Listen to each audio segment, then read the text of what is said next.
हरियाणा में होने वाले विधानसभा चुनाव के लिए अब सियासी माहौल और दिलचस्प होता जा रहा है। इसी कड़ी में हाल ही में लोकसभा चुनाव साथ में लड़े कांग्रेस और आप के बीच इस विधानसभा चुनाव में भी गठबंधन की उम्मीद जताई जा रही थी, लेकिन इस चुनाव में दोनों ही पार्टियों में बात नहीं बन पाई और डील फाइनल नहीं हुई। वहीं गठबंधन को लेकर कई दौर की बातचीत के बाद सोमवार को आखिरकार आम आदमी पार्टी ने हरियाणा की 20 विधानसभा सीटों पर अपने प्रत्याशियों का ऐलान कर दिया।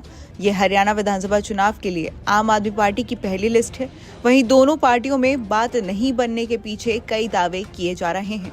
आम आदमी पार्टी के सूत्रों का कहना है कि कांग्रेस पार्टी के एक प्रभावशाली नेता ने गठबंधन की संभावनाओं पर पानी फेर दिया, जबकि राहुल गांधी दोनों पार्टियों के गठबंधन को लेकर इच्छुक थे। वहीं दूसरी तरफ कांग्रेस पार्टी के नेताओं की तरफ से बताया गया कि मतभेद पसंदीदा सीटों को लेकर थे। हालांकि कहा जा रहा है कि दोनों पार्टियों के बीच गठबंधन नहीं हो पाने के पीछे की जो मूल वजह है वो है सीट बंटवारे पर आम सहमति नहीं बनना। शुरुआत में आपने कांग्रेस से 90 में से 10 सीटों की मांग की, लेकिन कांग्रेस 5 सीटें देने को ही राजी हुई थी। आपके नेताओं ने काफी चर्चा, परिचर्चा, गहन मंथन और राजनीतिक हालातों के मद्देनजर 5 सीटों पर हामी भर दी, लेकिन सूत्रों के मुताबिक कांग्रेस ने अपना स्टैंड बदल लिया। अब कांग्रेस ने 3 सीटों की पेशकश आम आदमी पार्टी से की। साथ ही ये भी कहा जा रहा है कि कांग्रेस ने जिन 3 सीटों की पेशकश की है वो बीजेपी के गढ़ थे, यानी आपके लिए उन सीटों पर कोई चमत्कार की उम्मीद करना बेमानी थी। वहीं इस गठबंधन के न होने की वजह हरियाणा में कांग्रेस के सबसे बड़े नेता भूपेंद्र सिंह हुड्डा को भी माना जा रहा है। कहा जा रहा है कि हुड्डा किसी भी सीट को आपके लिए छोड़ने के पक्ष में नहीं थे। उनका मानना था कि कांग्रेस का संगठन हरियाणा में सभी सीटों पर मजबूत स्थिति में है और आपके साथ किसी भी तरह के गठबंधन से पार्टी के अंदर बगावत सुर और भी तेज हो सकते थे और इसी के लिए दोनों पार्टियों में गठबंधन नहीं हो पाया। हालांकि इस पूरे मामले में आपकी हरियाणा इकाई के अध्यक्ष सुशील गुप्ता ने क्या कुछ कहा है, ये आप खुद सुन लीजिए। देखिए, आम आदमी पार्टी पूरी मुस्तैदी के साथ इस चुनाव को लड़ रही है। आम आदमी पार्टी ने 20 उम्मीदवारों की अपनी पहली लिस्ट जारी कर दी है। बहुत जल्द शाम तक आपको दूसरी लिस्ट देखने को मिलेगी। अभी तक जो भी प्रयत्न हुए गठबंधन के, आपको लगता है कि सफल नहीं हुआ, गठबंधन नहीं होगा?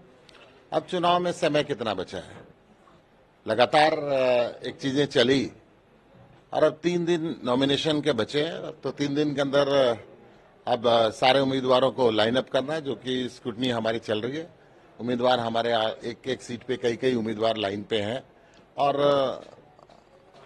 एक अच्छी मजबूत सशक्त विकल्प आम आदमी पार्टी हरियाणा में देगी। अभी तक जितना लंबा बातचीत खींचा, आपको लगता है कि आम आदमी पार्टी को उससे नुकसान हुआ? आपके कई लोग दूसरी पार्टियों में शामिल हुए इस दौरान, क्योंकि कंफ्यूजन की स्थिति थी, अकेले लड़ेंगे कि गठबंधन में लड़ेंगे? देखिए, राजनीति में कभी नुकसान के लिए राजनीति नहीं होती।